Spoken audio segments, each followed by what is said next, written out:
Hi friends, बघा आपण zero to hero असा एक स्पोकन इंग्लिश कोर्स तुमच्यासाठी घेऊन आलेलो आहे। ज्या ठिकाणी तुम्ही इंग्लिश भाषा शिकण्यासाठी जे महत्त्वाचे टॉपिक्स आहेत त्याच्यावरती व्हिडिओज पाहणार आहात। बघा आत्तापर्यंत तुम्ही आमच्या चॅनलला सबस्क्राइब केलं नसेल सबस्क्राइब करून ठेवा। साईडला असणाऱ्या बेल आयकॉनवरती पण प्रेस करा, जेणेकरून इथून पुढे येणाऱ्या व्हिडिओच्या नोटिफिकेशन्स तुम्हाला वेळेवरती भेटत जातील। बघा आज जो आपण टॉपिक तुमच्यासाठी घेऊन आलोय तो आहे टू बी प्रेझेंट वरती। टू बी प्रेझेंट बघा दिवसभरामध्ये आपण जे वाक्य बोलतो त्याच्यामधले असे वाक्य की ज्यांच्या शेवटी आहे, आहेत, आहोत, नाही किंवा नाहीत असा उच्चार निघतो आणि त्यांच्यामध्ये क्रिया दिलेली नसती, त्या वाक्यांमध्ये क्रिया दिलेली नसती आणि असा उच्चार निघतो, शेवटी ते वाक्य टू बी प्रेझेंटमध्ये येतात। जसं की तो हुशार आहे, शेवटी आहे आणि कोणत्याही प्रकारची वाक्यामध्ये क्रिया नाही, म्हणजे टू बी प्रेझेंटमधलं वाक्य आहे।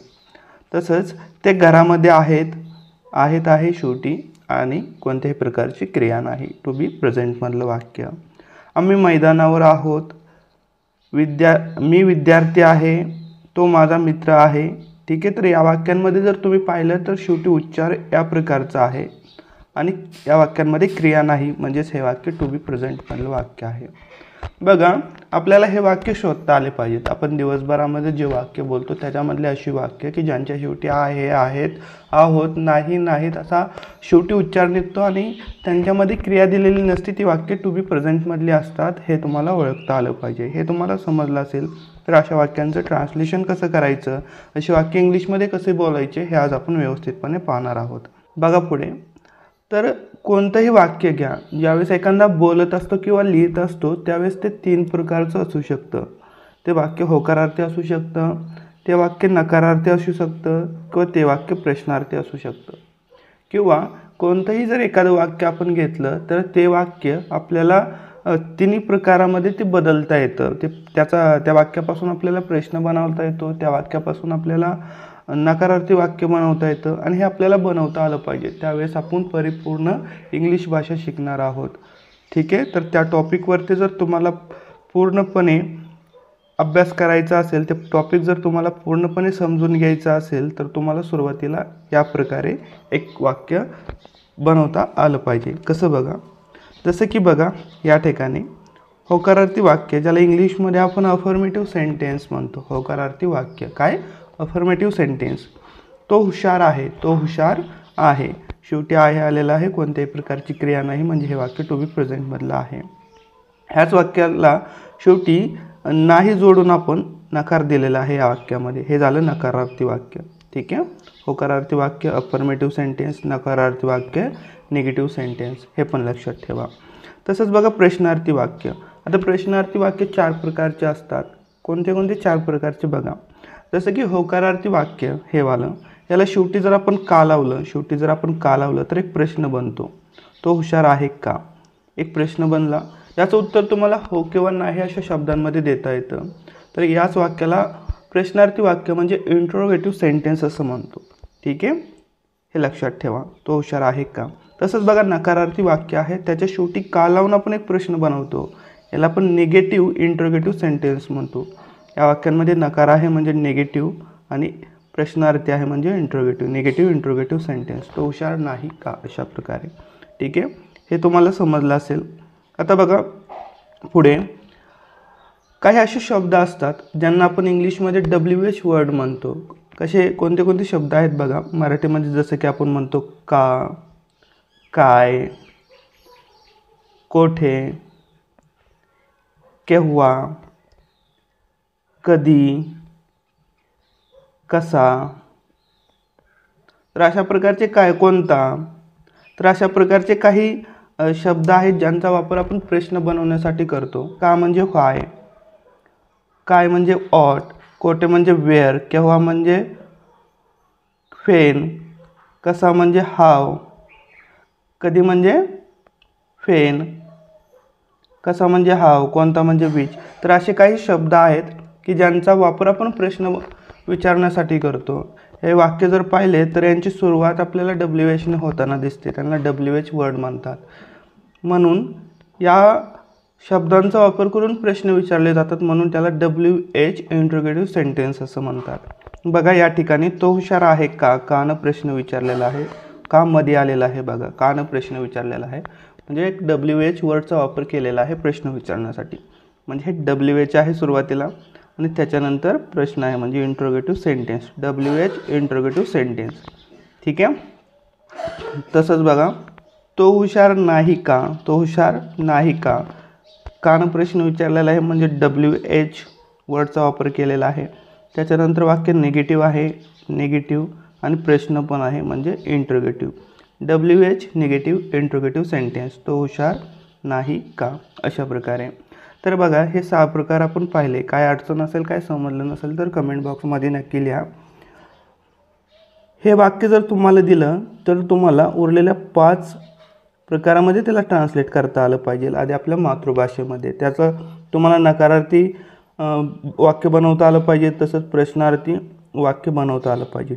ठीक आहे, अशा प्रकारे हे जर तुम्हाला समजलं तर सहजपणे तुम्ही इंग्लिश भाषा बोलू शकता किंवा कोणतेही वाक्य ट्रान्सलेट करू शकता। पुढे बघा एम, इज आणि आरचा वापर केव्हा करायचा, करता म्हणजेच सब्जेक्ट। जेव्हा मी म्हणजेच आय असेल तेव्हा एमचा वापर करायचा। जसं की बघा आय त्याच्यासमोर एम, नेहमी एम येणार, आय एम म्हणजे मी आहे। ठीक आहे, अशा प्रकारे। पुढे बघा, पुढे आहे करता म्हणजे सब्जेक्ट। जेव्हा एकवचन असेल तेव्हा इजचा वापर करायचा। एकवचन इंग्लिशमध्ये काय म्हणतो त्याला, सिंग्युलर। जसं की ही म्हणजे तो, एखाद्या मुलाबद्दल बोलताना आपण म्हणतो ही इंग्लिशमध्ये, त्याच्यासमोर कशाचा वापर करायचा, इजचा। ही इज, तो आहे। तसंच शी, ती आणि पुढे इज आहे, ती आहे। इट म्हणजे ते, इट म्हणजे ते। आता आपल्याला माहीत आहे इट आपण कशासाठी वापरतो। बघा इट आपण निर्जीव वस्तूसाठी वापरतो, इट आपण प्राण्यांसाठी वापरतो आणि इट आपण लहान मुलांसाठी पण वापरतो, हे लक्षात ठेवा। इट इज म्हणजे ते आहे। किंवा एखादं नाव असेल, नितीन एक नाव आहे, एकच आहे म्हणजे नितीन इज येणार, नितीन आहे। सुरेखा काय एका मुलीचं नाव आहे, एक वचन आहे म्हणजे त्याच्यासमोर पण इज येणार, सुरेखा इज, सुरेखा आहे, अशा प्रकारे हे लक्षात ठेवा।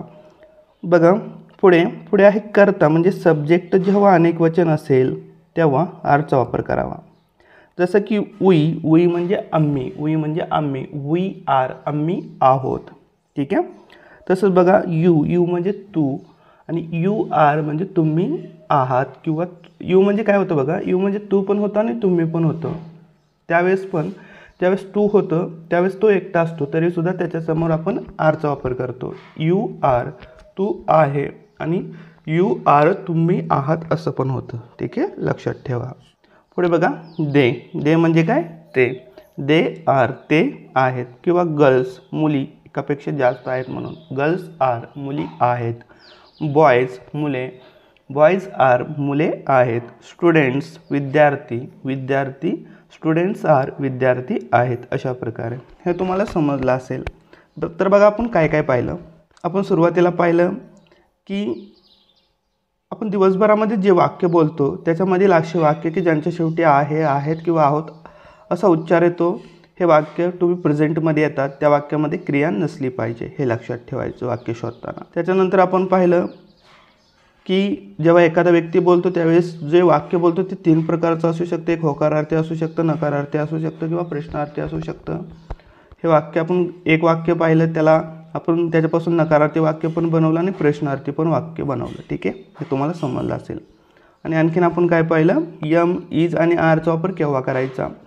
जेव्हा सब्जेक्ट आय असेल तेव्हा एमचा वापर करायचा। सब्जेक्ट एकवचन म्हणजे सिंग्युलर असेल समोर इजचा वापर करायचा। सब्जेक्ट अनेक वचन म्हणजे प्लुरल असेल त्यावेळेस आरचा वापर करायचा। ठीक आहे, इथपर्यंत तुम्हाला समजलं असेल। आता पुढे बघूया, वाक्याच्या एका प्रकाराला आपण व्यवस्थितपणे ट्रान्सलेट करण्याचा प्रयत्न करूया। वाक्य आहे होकारार्थी वाक्य। इंग्लिशमध्ये काय बोललो होतं याच्यासाठी, अफर्मेटिव्ह सेंटेन्स। ठीक आहे, बघा फॉर्म्युला काय, सुरुवातीला सब्जेक्ट लिहायचं, त्याच्यानंतर एम, इज, आर यांच्यापैकी एक, त्याच्यानंतर ऑब्जेक्ट आणि त्याच्यानंतर रिमाइनिंग सेंटेन्स। जसं की वाक्य बघा तो हुशार आहे, वाक्य आपल्याला ओळखता आलं की हे होकारार्थी वाक्य आहे। का आहे, शेवटी आलेला आहे. कोणत्याही प्रकारचा नकार नाही आणि कोणत्याही प्रकारचा प्रश्न याच्यामध्ये नाही, म्हणजे होकारार्थी वाक्य आहे. आणि क्रिया नसल्यामुळे हे वाक्य कुठे येतं, टू बी प्रेझेंटमधले येतं. वाक्यामध्ये शेवटी आहे आणि कोणत्याही प्रकारची क्रिया दिलेली नाही, म्हणजे हे वाक्य टू बी प्रेझेंटमध्ये येतं. जसे की तो हुशार आहे. आता बघा, हे वाक्य लिहिताना सुरुवातीला आपल्याला सब्जेक्ट लिहायचं आहे. सब्जेक्ट आहे तो, म्हणजेच ही. ठीक आहे. त्याच्यानंतर कोणाचा वापर करणार आहे, तिघांपैकी इजचा. आपण पाहिलं तो एक वचन आहे, म्हणजे समोर इज येणार. ही इज, तो आहे. आणि पुढे कोण आहे, हुशार, म्हणजे क्लेवर. ही इज क्लेवर, तो हुशार आहे. अशा प्रकारे बघा, आता आपण एकच वाक्य घेतलेलं आहे, जे की आपण 6 प्रकारे ट्रान्सलेट करणार आहे. त्याच्यानंतर सरावासाठी आपण उदाहरणं घेऊया, पुढे येणारच आहेत. आता बघा, तर सरावासाठी ज्यावेळेस आपण 10 उदाहरणं घेऊ, त्याच्यामध्ये वेगवेगळ्या प्रकारचे वाक्य तुम्हाला पुढे पाहायला भेटणार आहे. ठीक आहे. ही इज क्लेवर, तो हुशार आहे. पुढे बघा, पुढे आहे नकारार्थी वाक्य, म्हणजे नेगेटिव्ह सेंटेन्स. तेच वाक्य आहे, त्याला फक्त शेवटी नाही जोडलेलं आहे. ठीक आहे. आईच्या जागेला नाही करून नकारार्थी वाक्य बनवलेलं आहे. तर असं वाक्य लिहिताना सुरुवातीला सब्जेक्ट लिहायचं. त्याच्यानंतर या तिघांपैकी एक, एम इज आर पैकी. त्याच्यानंतर 3 नंबरला नॉट लिहायचं. नकारार्थी वाक्य बनवताना नेहमी 3 नंबरला नॉट लिहायचं, कोणतेही वाक्य असेल त्यावेळेस. त्याच्यानंतर ऑब्जेक्ट आणि त्याच्यानंतर रिमाइनिंग सेंटेन्स. ठीक आहे. जसं की तो हुशार नाही, तो हुशार नाही. सुरुवातीला येणार तो, म्हणजे ही लिहिलं आपण. त्याच्यानंतर इज, ही इज.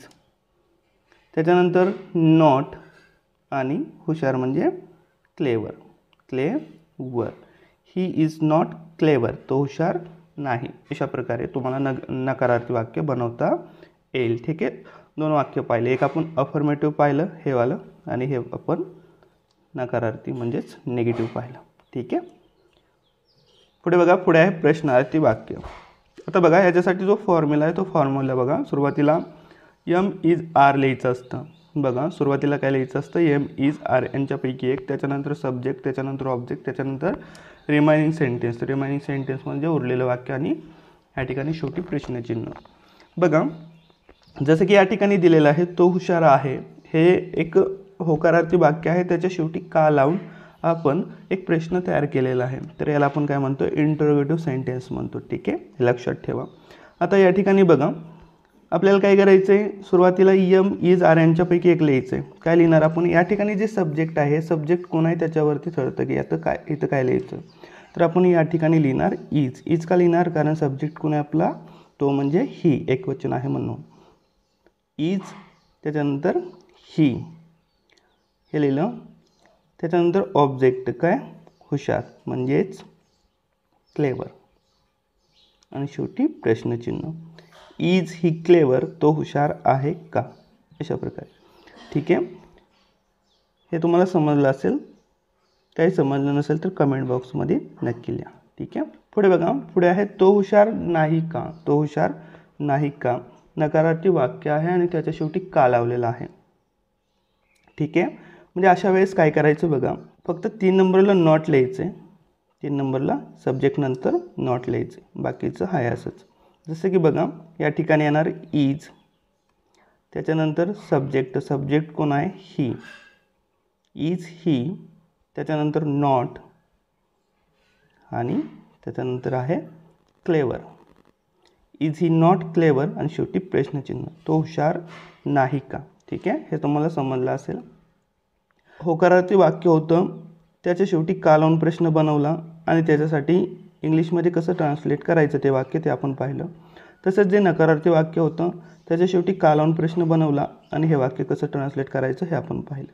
ठीक आहे. हे लक्षात ठेवा. आता पुढे बघा, पुढे आहे WH इंट्रोगेटिव्ह सेंटेन्स आणि WH निगेटिव्ह इंट्रोगेटिव्ह सेंटेन्स. का आहे हे, कारण याच्यामध्ये कसानं प्रश्न विचारलेला आहे. कसा एक WH वर्ड आहे. कसा म्हणजे हाऊ. ठीक आहे. आता बघा, काय करणार आपण, तर हे वाक्य लिहिताना सुरुवातीला WH वर्ड लिहायचं. त्याच्यानंतर एम इज आर याच्यापैकी एक, त्याच्यानंतर सब्जेक्ट, त्याच्यानंतर ऑब्जेक्ट, आणि त्याच्यानंतर रिमाइनिंग सेंटेन्स. जो WH वर्ड आहे तो सुरुवातीला लिहायचा. हा जे आहे हा साधा जो प्रश्न होता, साधा प्रश्न जो होता इंटरोगेटिव्ह सेंटेन्स म्हणतो त्या प्रकारचाच फॉर्म्युला आहे, फक्त सुरुवातीला आपल्याला WH वर्ड जोडायचा असतो. ठीक आहे. जसं की बघा कसा म्हणजे काय, हाऊ, हाऊ लिहिलं, हाऊ. ठीक आहे, हाऊ. त्याच्यानंतर काय येणार, इज. इज का लिहिलं, कारण समोर येणारा जो सब्जेक्ट आहे तो कोण आहे आपला, तो म्हणजेच ही. How is. त्याच्यानंतर ही, हाऊ इज ही. आणि क्लेवर, क्लेवर प्रश्नचिन्ह. तो हुशार कसा आहे, अशा प्रकारे. हे तुम्हाला समजलं असेल. आता पुढे बघा, पुढे आहे तो हुशार का नाही. कानं प्रश्न विचारलेला आहे, का मध्ये आलेला आहे. कासाठी काय असतं, व्हाय. एक WH वर्ड आहे, म्हणजे WH प्रकारचं वाक्य आहे. त्याच्यानंतर वाक्यामध्ये नकार पण आहे, म्हणजे WH पण आहे, नकार पण आहे आणि प्रश्न पण आहे, म्हणजे WH निगेटिव्ह इंट्रोगेटिव्ह सेंटेन्स आहे. ठीक आहे, हे ओळखलं. त्याच्यानंतर आपण काय करणार, आपण सुरुवातीला WH वर्ड लिहिणार, त्याच्यानंतर एम इज आर याच्यापैकी एक, त्याच्यानंतर सब्जेक्ट, त्याच्यानंतर नॉट येणार, त्याच्यानंतर ऑब्जेक्ट आणि रिमाइनिंग सेंटेन्स, शेवटी प्रश्न, अशा प्रकारे. तर WH वर्ड काय आहे, व्हाय. व्हाय लिहिलं. त्याच्यानंतर इज लिहिणार, कारण सब्जेक्ट ही आहे म्हणून. त्याच्यानंतर सब्जेक्ट कोण आहे, ही. व्हाय इज ही. पुढे येणार नॉट, नकार आहे वाक्यामध्ये, नॉट. आणि हुशार म्हणजे क्लेवर. ठीक आहे, क्लेवर, अशा प्रकारे. तो हुशार का नाही आणि प्रश्नचिन्ह. व्हाय इज ही नॉट क्लेवर. ठीक आहे, हे तुम्हाला समजलं असेल. तर पाहिलं आपण एक वाक्य कशा प्रकारे त्याचं नकारार्थी वाक्य लिहायचं, कशा प्रकारे प्रश्नार्थी वाक्य लिहायचं. प्रश्नार्थी वाक्यांमध्ये 4 प्रकारे आपण प्रश्न विचारू शकतो. ठीक आहे, आता बघूया काही सरावासाठी उदाहरणं घेऊया. त्याच्यापूर्वी हे काही उदाहरणं आहेत. तो हुशार आहे, ते घरामध्ये आहेत, आम्ही मैदानावर आहोत, मी विद्यार्थी आहे, तो माझा मित्र आहे. तर ह्या उदाहरणांना तुम्ही कमेंट बॉक्समध्ये एका उदाहरणाचे तुम्ही प्रश्नार्थी नकारार्थी वाक्य बनवायचे आणि त्याला इंग्लिशमध्ये ट्रान्सलेट करायचे. ठीक आहे, जेणेकरून तुमचा एक सराव होऊन जाईल. बघा, याच्यापासून तुम्ही 6, याच्यापासून 6, याच्यापासून 6 असे तुम्ही 30 वाक्य बनवू शकता. कमेंट बॉक्समध्ये लिहा. ठीक आहे, जेणेकरून तुमचा सराव होऊन जाईल. आता बघूया काही वेगवेगळ्या प्रकारची उदाहरणे. बघा, ते माझे मित्र आहेत, ते माझे मित्र आहेत. शेवटी आहेत आलेलं आहे, कोणत्याही प्रकारची क्रिया नाही, म्हणजे टू बी प्रेझेंटमधलं आहे.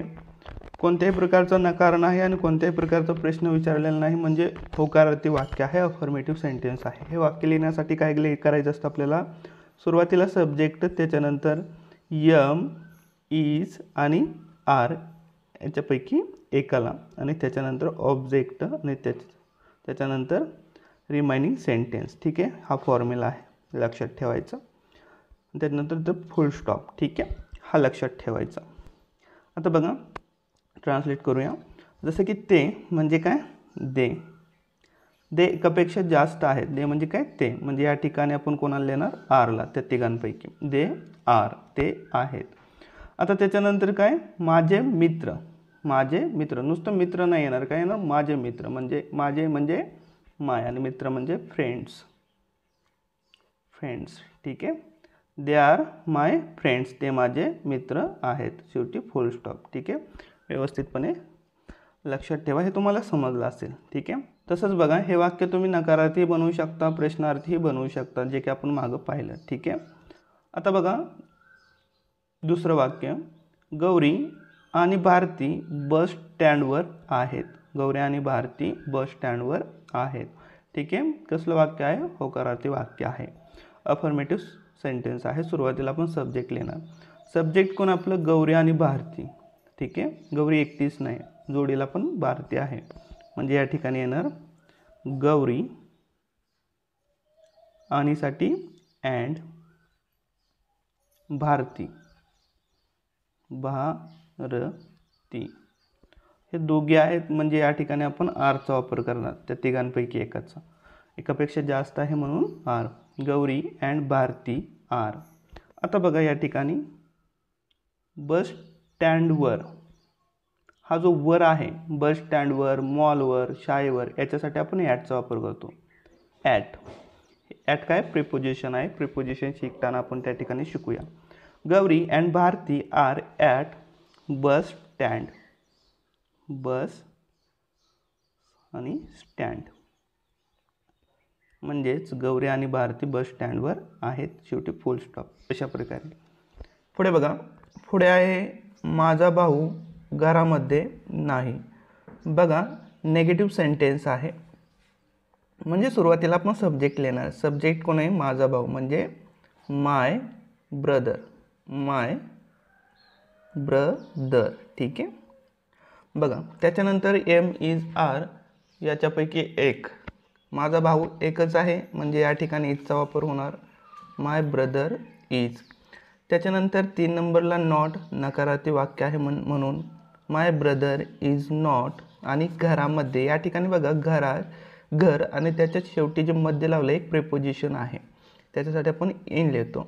घराच्या आतमध्ये आहे म्हणून my brother is not in home. घरामध्ये. ठीक आहे. अशा प्रकारे. आणि शेवटी फुल स्टॉप. हे तुम्हाला समजलं असेल.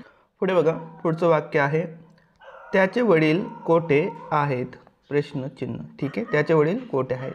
बघा कोठेनं प्रश्न विचारलेला आहे. कोठे आहे एक WH वर्ड आहे, म्हणजे WH आहे आणि प्रश्न आहे, म्हणजे WH इंट्रोगेटिव्ह सेंटेन्स. ठीक आहे. तर सुरुवातीला काय लिहिणार आपण? कोठे, ज्याला इंग्लिशमध्ये आपण वेअर असं म्हणतो. काय? वेअर. त्याच्यानंतर काय येणार? आपला सब्जेक्ट कोण आहे? त्याचे वडील. त्याचे वडील म्हणजे हिज फादर एक आहे, मग त्याच्यामुळे एम इज आर पैकी इज. वेअर इज आणि त्याचे वडील. त्याच्यानंतर काय? His father. फादर. अशा प्रकारे. ठीक आहे. वेअर इज हिज फादर आणि या ठिकाणी प्रश्नचिन्ह आहे बघा शेवटी. समजलं तुम्हाला? वेअर इज हिज फादर म्हणजे त्याचे वडील कोठे आहेत. पुढे बघा. पुढे आहे तो पोलीस नाही. नकारार्थी वाक्य आहे. तो म्हणजेच ही. तो म्हणजे ही. एक आहे म्हणजे इज येणार. He is. त्याच्यानंतर 3 नंबरला नॉट. ही इज नॉट आणि पोलीस. ली आणि स. He is not police. शेवटी फुल स्टॉप. अशा प्रकारे लक्षात ठेवा. पुढे बघा. पुढे आहे हे तुझे पैसे नाहीत का? तर बघा या ठिकाणी नेगेटिव्ह वाक्य आहे, तसंच प्रश्न पण विचारलेला आहे, म्हणजे नेगेटिव्ह इंट्रोगेटिव्ह सेंटेन्स आहे. मग सुरुवातीला आपण काय लिहिणार? एम इज आर याच्यापैकी एक. काय येणार या ठिकाणी? हे म्हणजे काय? दिस. त्याच्यासाठी इजचा वापर केला जातो. Is this. त्याच्यानंतर नॉट आणि त्याच्यानंतर तुझे पैसे म्हणजे युअर मनी. युअर मनी.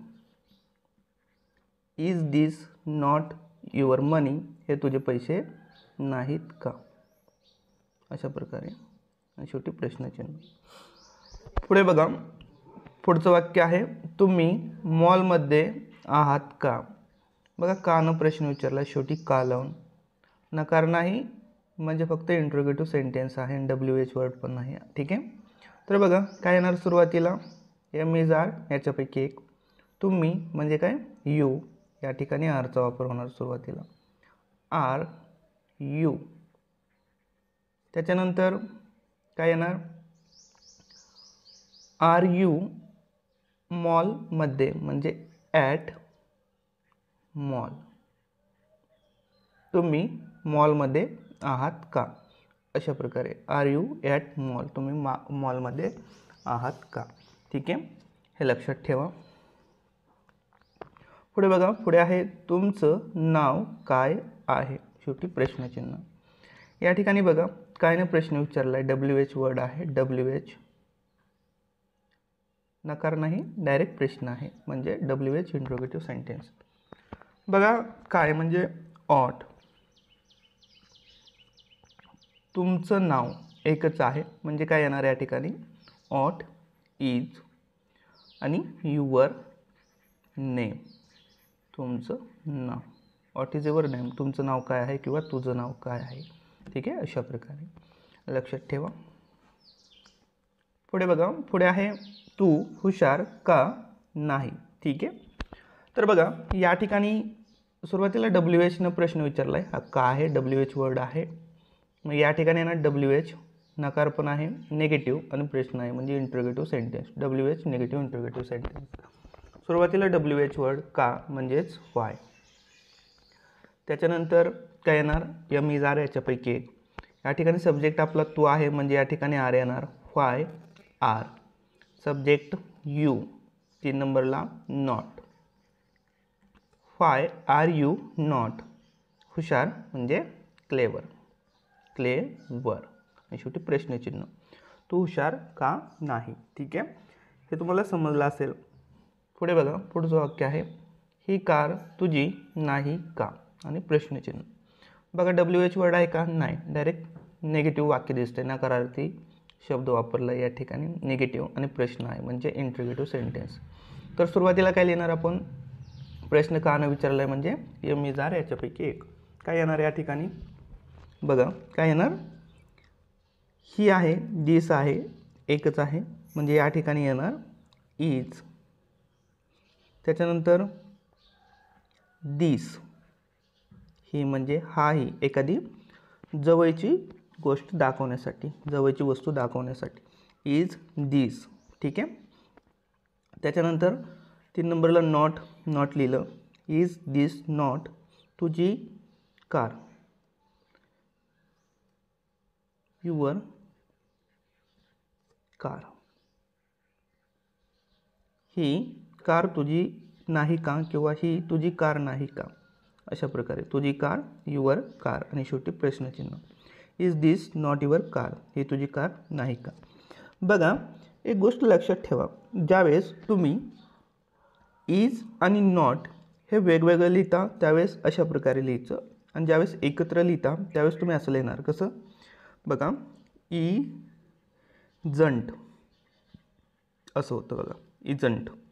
तसंच प्रत्येकाला इजंट दिस युअर कार. तसंच आर, ज्यावेळेस तुम्ही नॉट एकत्र लिहिचाल त्याला जोडून लिहिचाल त्यावेळेस आरंट येणार. ठीक आहे, ही पण गोष्ट लक्षात ठेवा, पुढे आपण ते शिकूयाच. ठीक आहे, तर हे तुम्हाला समजलं असेल.